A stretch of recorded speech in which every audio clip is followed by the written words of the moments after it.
On today's episode of Gathering the Kings. Was there an ego check moment, or was it just like the pain was just so bad where you're just like, okay, I'm not going to lose all my money. Well, I am going to lose all. I'm going to give it to this guy and hopefully he can help me get there. What was that moment? What's up, everybody? Chaz Wolfe, Gathering the Kings podcast. I got Michael McLeish on the King stage today. My brother, how are you? Doing great, man. Thanks for having me on. It's a pleasure to have you on. Thank you for being here. And we were just reminiscing before the show started of your beard, but you're growing it back, and so not to be worried, it's coming. But you had this Zoom picture that popped up here that I was like, oh man, my bearded brother. But you're growing it back, so I'm thankful, beard or no beard. I'm thankful for you to be here. Well, good. I'm glad to be accepted either way. Yeah. So, We don't make any discriminatory marks here, beard or no beard. But in all seriousness, Michael, what kind of business do you have? What are we going to be chatting about?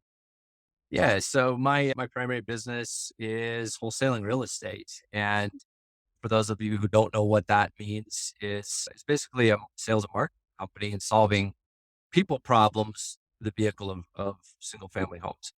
And so to dive in a little deeper, what that means is we will market to homeowners that have a distressed property or maybe a distressed situation. And there's some analogies like a pawn shop, right? Somebody pulling something they don't expect full value, but they need some money quick.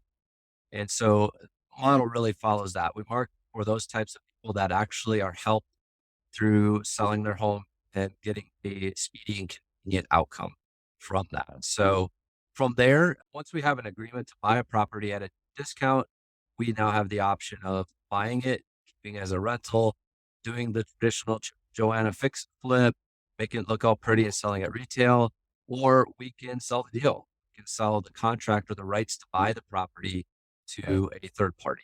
And so that's probably the primary exit strategy, but we do look at all three for every.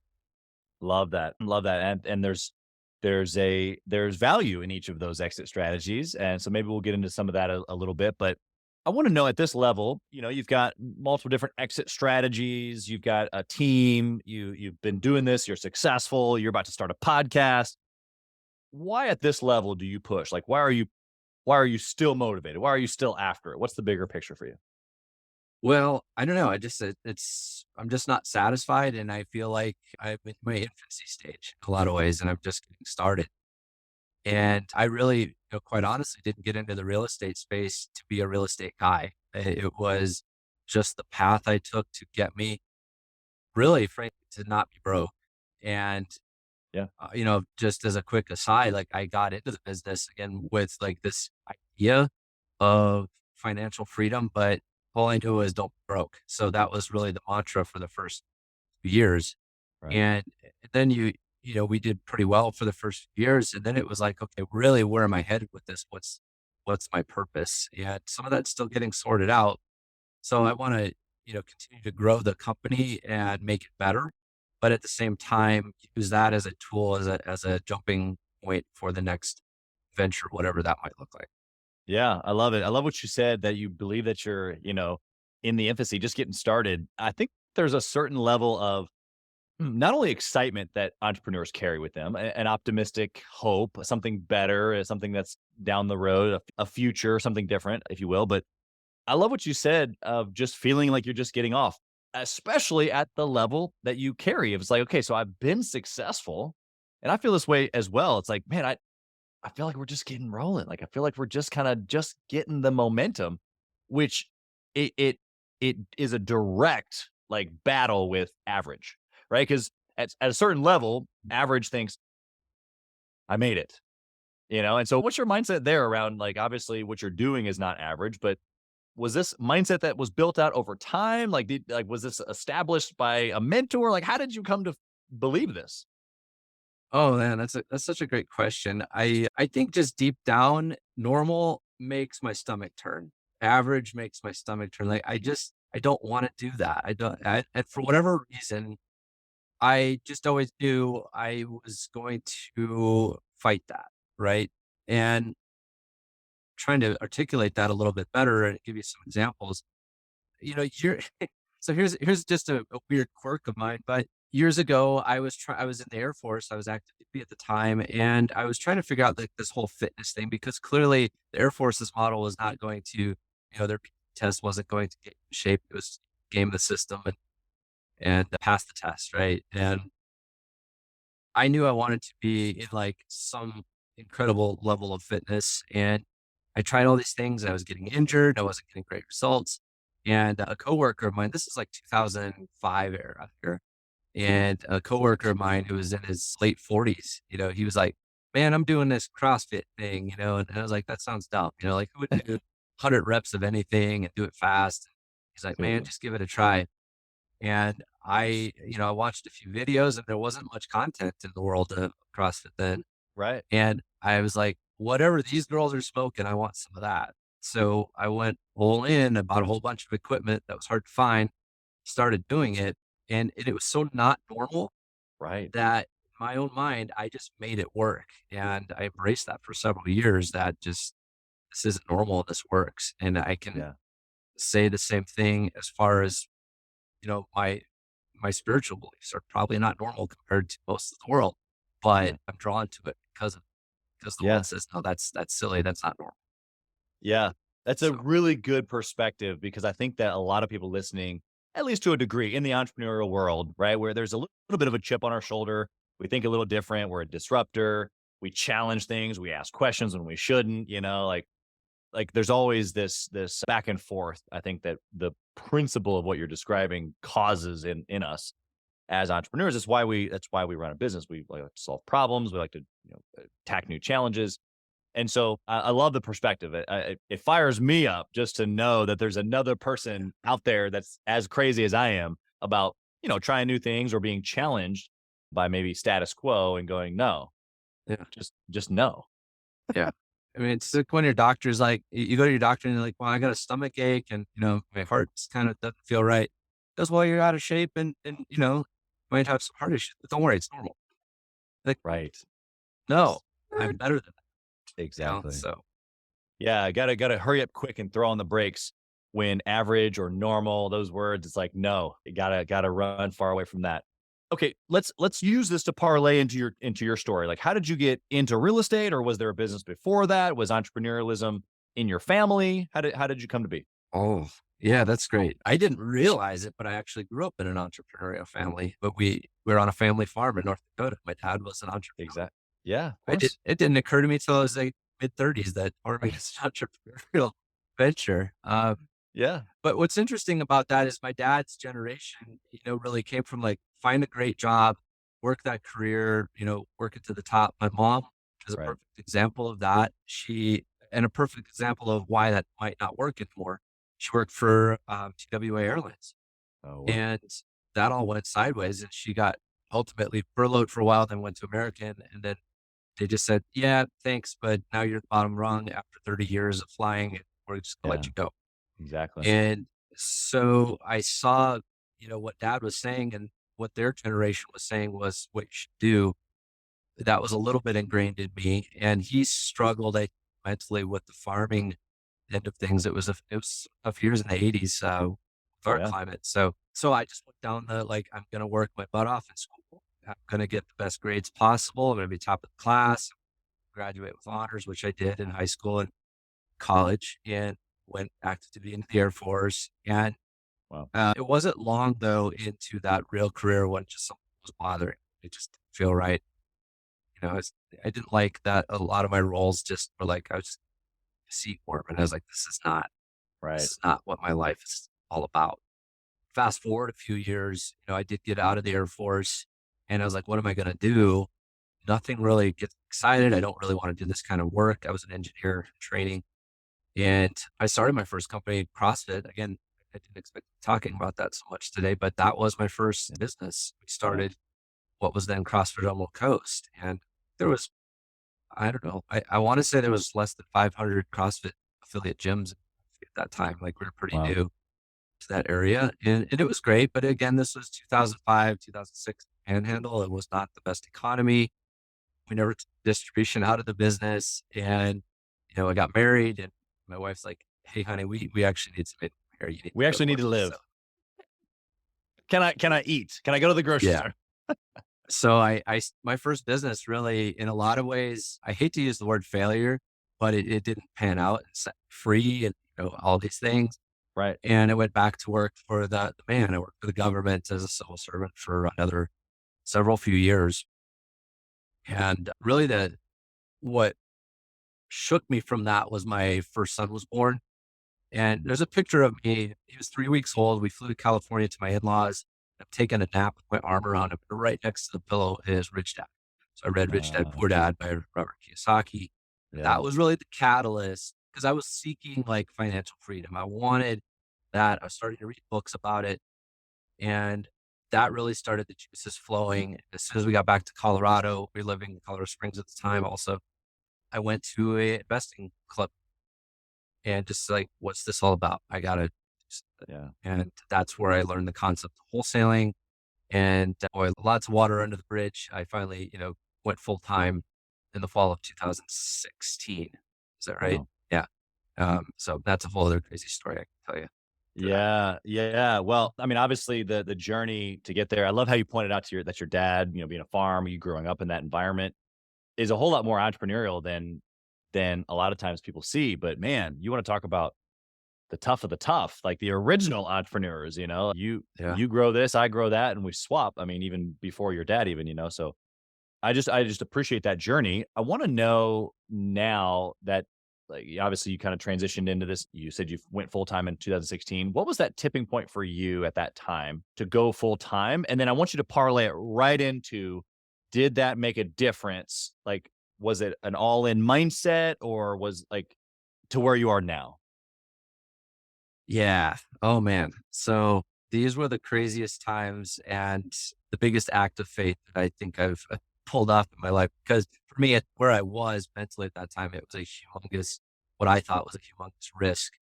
And now I just, why didn't I do it sooner? That was what I Yeah. think. So what that looked like though was, I'm trying to think, 2014, I think mid-year, I did my first wholesale deal. And Okay. it was a messy, ugly, drawn out deal. And then I did another one or two, shortly after that. And it was like 1 to 3 deals a year. And I was working full time. I actually took a different job within the civil service that allowed me, as long as I did my core job, I could work from home and telework the rest of the time and be on call. Yeah. And so I took that with the mindset of, okay, if I'm not absolutely needed at work, I've accomplished what, I paid to do. I can use that extra time to work on building this business. Yeah. So it was a little bit of a, 4-hour work. But at the same time, I was just not getting a lot of traction. I don't think I believed in myself enough. So I put a lot of work, but it wasn't necessarily the most productive. Did a handful of deals. I tried another methodology of remote wholesaling. I was flipping houses in Tampa when I lived in Denver at the time. Yeah. And, one day though, really the tipping point was my wife came to me and said, we've got our 3-year-old, we've got a baby on the way, and you need to work full time and love it, or you need to quit it and go real estate full time. And you don't get to do both because I was up at 4 in the morning and I was in bed at 10, 11 o'clock at night, just Yeah. absent. Yeah. So my wife really was the catalyst to, throw me off the cliff and let's go. So I said, look, if you've got my back, you trust me, you've got proof of concept. I believe in this. Let's go. So here's where it got crazy is we put our house on the market and we're in Littleton, Colorado, and we could afford to stay there. I didn't have Okay. any cash, like any liquid cash to live on, much less do marketing. So we had to move. So I had $100,000 in equity in the house. So we Okay. put the house up for sale and so where should we move? Well, we need somewhere a little less expensive to live. We have some friends in Greenville, South Carolina that said we should come visit. Let's just look online. The market looks pretty good in real estate. Let's just move there. Kim's like, I can wear Wow. sandals most of the year. Let's do it. So I'd never been there, never had been there. And we put a house under contract, flew out there to do the inspection with it, and all checked out. And it was go time. We sold our house. I quit my career. Yeah. I fired my boss and Wow. we bought a house across the country and started a new business in a market that I've never been in before, all in Yeah. about 120 days. Wow. So that was the leap of faith, the burn the ships moment that was scary, but I don't know that me personally, I could have done it any other way Yeah. because it forced my hand. Like now it's up to me.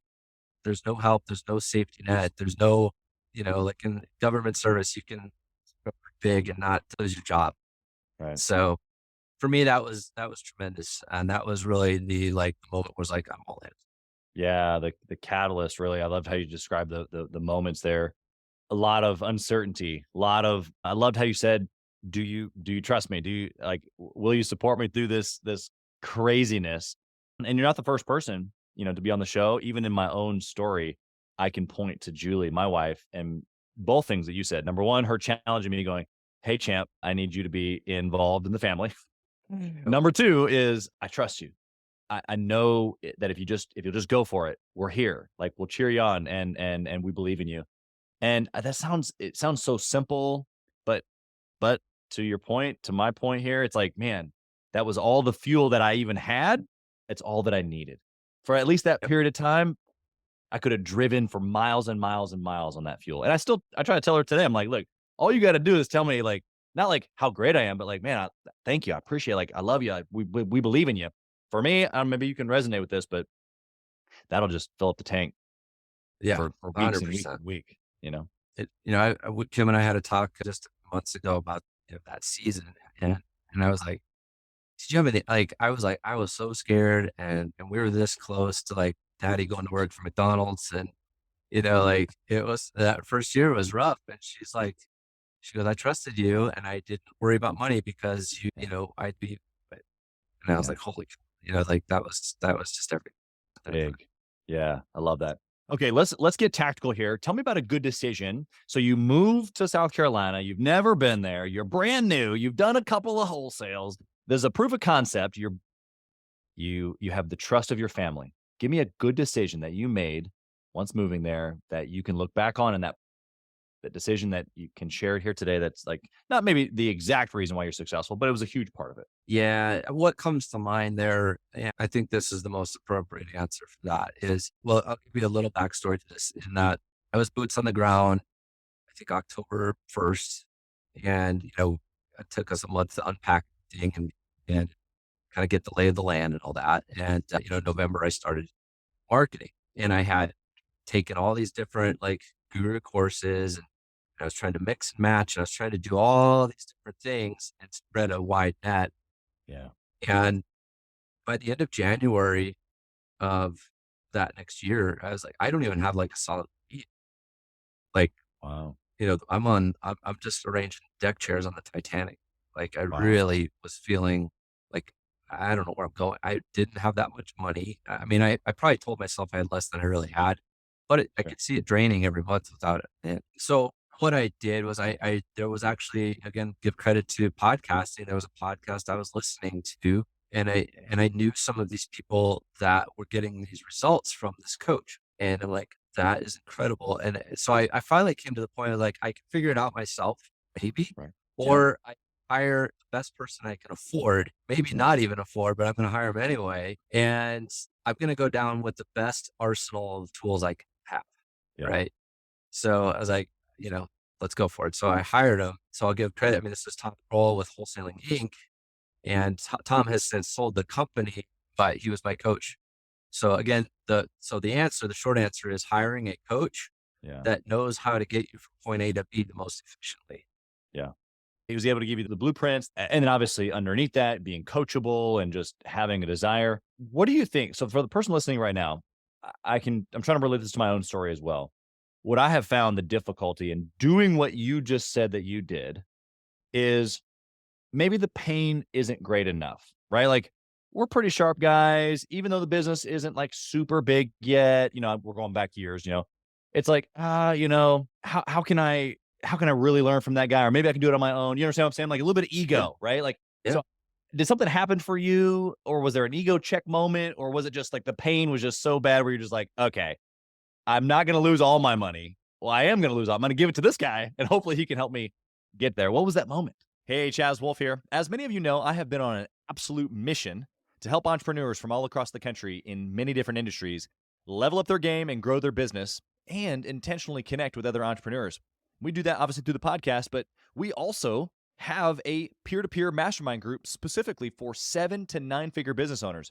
We are bringing some of the best and most successful entrepreneurs and minds together in a regular and a super intentional way to not only grow our network, but to be able to leverage. And at a certain point in business, success becomes about leverage, leveraging time, leveraging resources, leveraging key relationships.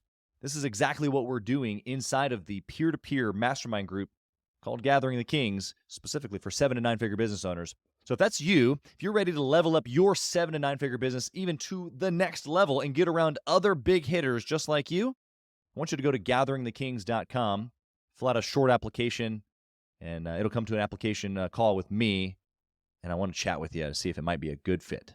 Talk soon. Yeah. Oh man, I don't know what to answer that. It was kind of a blessing and a curse because there's a lot of people that will say, you don't need to hire a coach. Everything's on YouTube.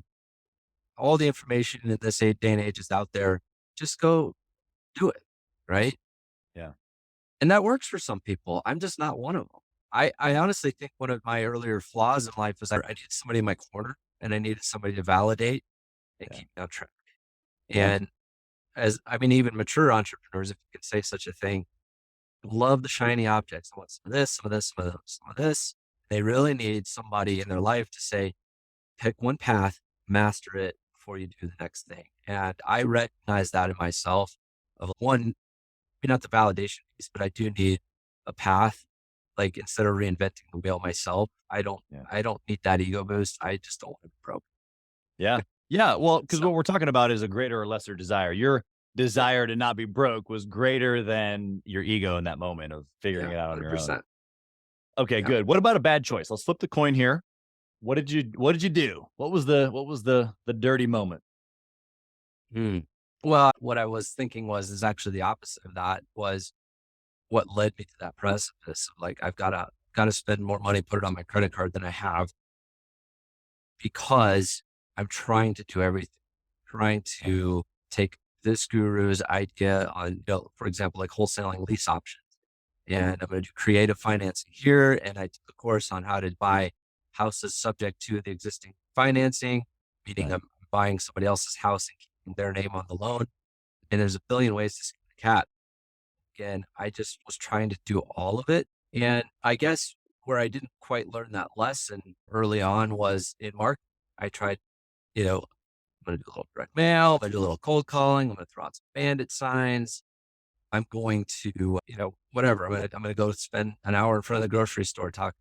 Well, trying to do all these different marketing strategies, but not one single marketing strategy was consistent or dialed in. And so I think where I was wrong, again, just the inconsistency in coaching, inconsistency in exit strategies, inconsistency in marketing, all those things were just the perfect storms of failure. And I've, fortunately caught it before it bottomed out. Yeah, I think every entrepreneur goes through this. I have, even a partner of mine in one of my real estate companies, we've got a little bit of a delay on his specific focus on the business just due to other projects that need to get done first. And his immediate thought was, okay, great. Well, no worries. I'll go do this other thing over here that will just allow me to be self-sustaining. He was just thinking, partner, I don't want to be a burden while this piece is not good. But the reality of it is that he could jump in over here and keep us all like dialed in and focused. I know that's kind of a little bit of a obscure example, but what you're saying is that, don't reach for the shiny objects, although it's super exciting. We hear this over and over and over again, but this is a live example of, okay, not only just the idea, your product. So you already even said that at the beginning. You said, I can do all these exit strategies, but mostly I do one, right? And then now even in your marketing. So do you find like one channel of marketing has really been your go-to more than others? It's flip-flopped around, but Sure. and I guess that's what, as you kind of grow and mature in your marketing strategies, clearly, well, like from the real estate perspective of what I've done, I started, so this is where the coach stepped in. I actually, some history I was doing, he's like, just do direct mail. I'm going to only do direct mail. And, based on your budget, this is how you should lay it out. So I did that. And I just spent all this money on direct mail. And there was actually another moment in there where things went sideways. I wasn't closing. And as a coach, he stepped in and kind of I understand now why he did it, but he shook me up. He's like, Mike, you're done. Fired from your market, and you are going to remote wholesale, pick one of these three markets in other parts of the country, and you're now going to be cold calling only. So completely kicked me Yeah. out Yep. of what I was doing, shook it up and said, now you're focused on this and you choose this, go. So what was interesting was I had leads from the direct mail, and all of a sudden a couple started up, and I closed a couple deals. Yeah. And I said, look, I accidentally just closed a couple deals. Do I need to still shift markets? He goes, nope. You now believe that it works, right? And I was like, I do. So it was a magic moment there, but I'd already shifted into cold calling. So he's like, stick. So I got really good at cold calling, and I did that until I was hiring people.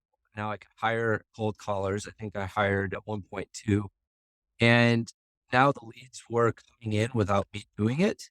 Right. The leads were coming consistently. And now I could look at other marketing options because I didn't need to worry about that not happening Sure. based on my mood or whatever. Big thing when entrepreneurs start is they say, well, I've got this much for marketing, and they spend it all. And they're like, oh, I'm a little scared. I don't want to spend anymore. The market drops off, Yeah. picks up, and they're on this swing. They don't see the results. And so they're constantly chasing results compared to their marketing. So I switched into direct mail, started doing that, getting good at that. And what happened actually in 2020 was most of our revenue was from cold calling.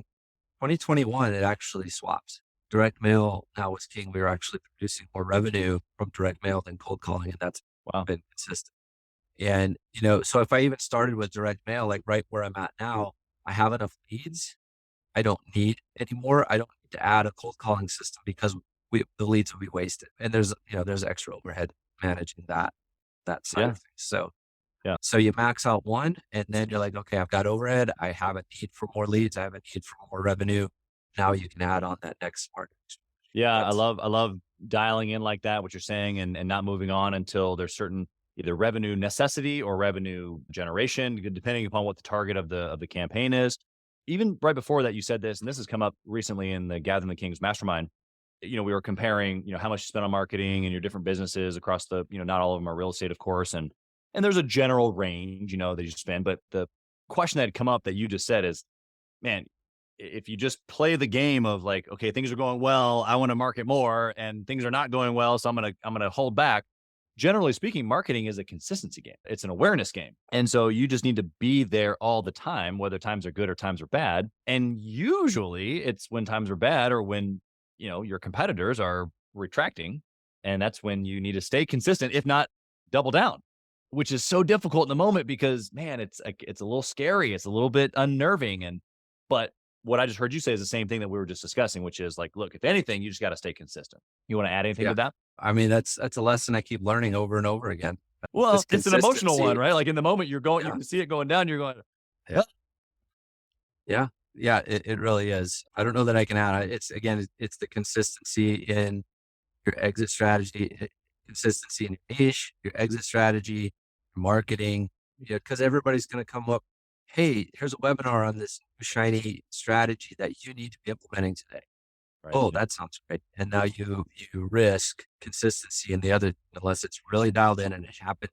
I think Joe McCall, I used to listen to him a lot. Like marketing should happen for you in spite of, right? You can get your channel set up so marketing happens for you in spite of you.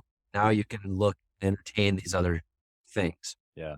I love that perspective. That's good. What process or maybe discipline do you have now?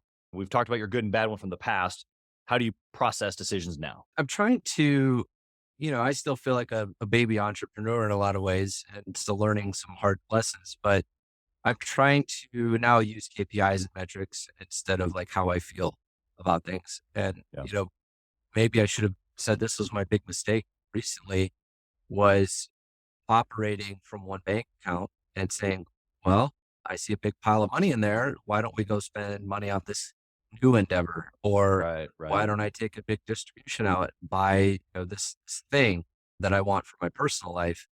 And what I've learned over just this last year is really being consistent, putting things into this, profit first really spoke to me. So I implemented that. And again, that's just helped me be more consistent in this much money always goes just to these pots. Yeah. And now I can make decisions based on what's in my operating expense account versus my gut feeling behind it. 'Cause eventually you get big enough, your gut's wrong. Because there's just Yeah. too many pieces to keep track of. Exactly. And so now, I can use more data. It's Mark Evans, my mentor, says more data, not drama, right? So That's right. now I can make decisions based on KPIs, based on the correct bank account, and go from there. So again, just being more methodical behind how we process things. Love it. Okay. I'm going to switch over to the speed round here. My first question So, to you is dwindling the entire business down. If you could only pick one metric to track forever and ever, what would you choose? oof, that is such a good question. I don't know how well this would work, but if I had to pick one, I would say meaningful conversations. Okay. Yeah. Because in my industry, it's sales and marketing. And so there's a lot of variables that go into that. Don't spend any marketing. You're probably not going to have any leads. But Right. at the end of the day, what you're looking for is how many people are we talking to in a meaningful way. So for us, meaningful conversations is for a seller lead is, are we moving forward together and what's the next step? Or Yeah. are we not? Right. It's very clear, it's concise, and we know one way or the other had that conversation over. And So from a high that for level, me, I think is if the one. you've got a certain number of those, the business is either on track to hit targets or behind measurement, something like that, right? Yep. The more people you talk to, the luckier you get. I love that. Yep. Okay. What book would you recommend that a six-figure business owner read, Michael? Oh man, what book? You mentioned Profit First. You mentioned, Rich Dad, Poor Dad. Anything other Yeah. than that? Oh man, I think this is probably one of my favorite books that comes up a lot in conversations, and it's called Die with Zero. I don't know if you've read that one, and I have. all of a sudden the author is escaping my That's okay. brain We'll here. we'll look it up and put it But in the show notes. yeah, it's an amazing book. I think a high level entrepreneur should read it, and I think a high school graduate should read it, and probably every year That's awesome. because it really helps you prioritize what all this energy that you're putting into a business is for, using it at the appropriate time in your life for what Interesting. serves you. So Yeah. I think that was Great. And give me the title. Well, give me the title one more time.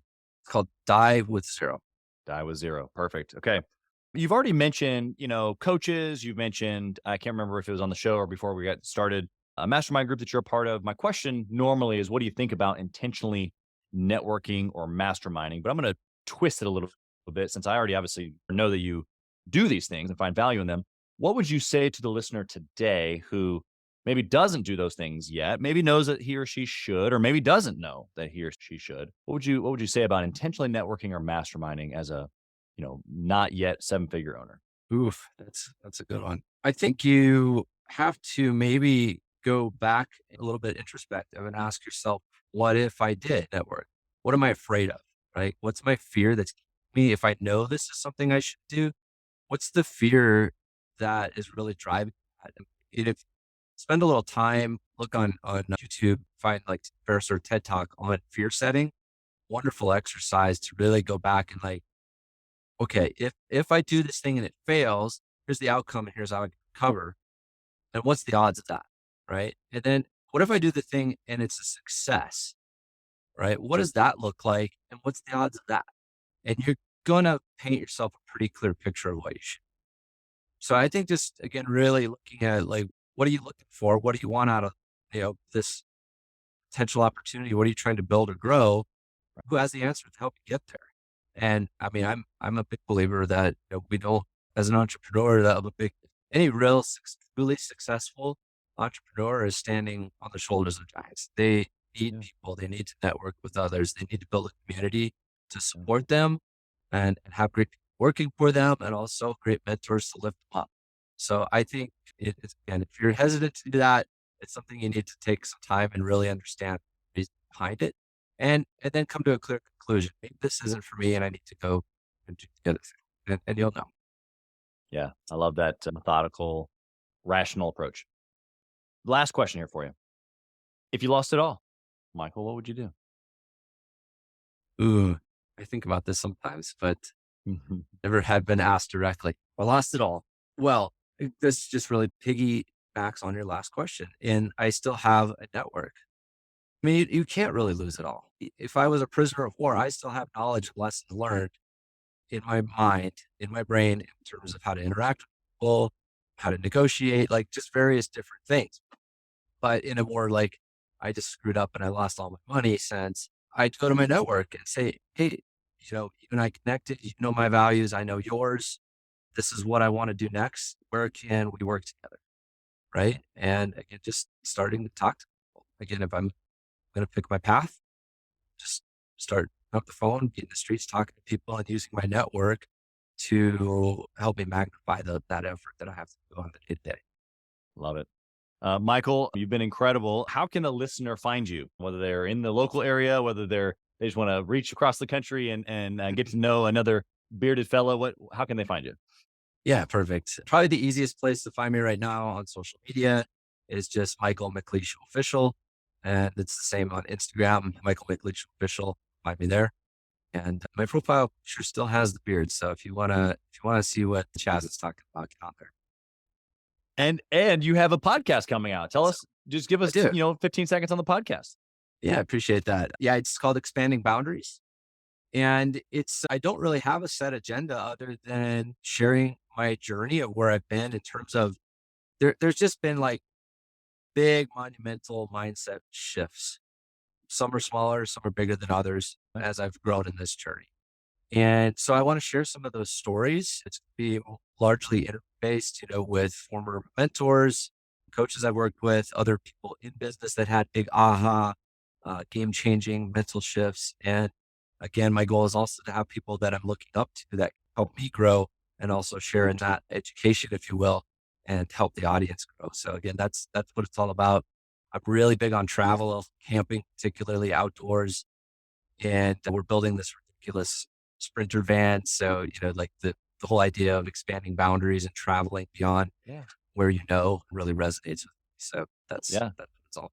Well, maybe you'll do the podcast from your mobile unit. Oh yeah. Once you have the Sprinter van ready to roll. Absolutely. Michael, you've been incredible. Your mindset is on point. Thank you for sharing your time. Nothing but blessing to you, your family, your new Sprinter, expounding boundaries physically, obviously on the podcast as well.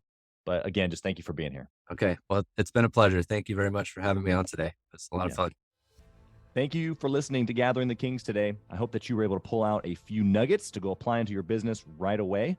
More importantly, though, I hope that you're realizing that it takes more to be successful than just being by yourself, doing it all on your own, carrying the weight all by yourself.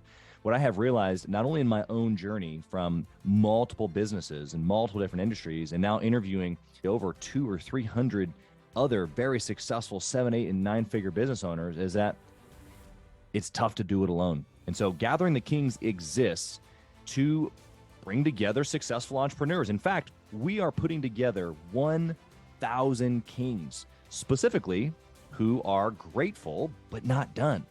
We're intentionally assembling kings who fight tooth and nail for their business, family, and communities. And here's what we believe, that in the pursuit of excellence in those areas, that it ignites within us the responsibility to govern power and forge a lasting legacy. So if that relates and resonates with you, and you know that you need people around you, sharp, qualified, other very successful business owners, I want you to go to gatheringthekings.com. I want you to take a look at what we're doing and see if it makes sense for you to be part of our pursuit to 1,000 kings.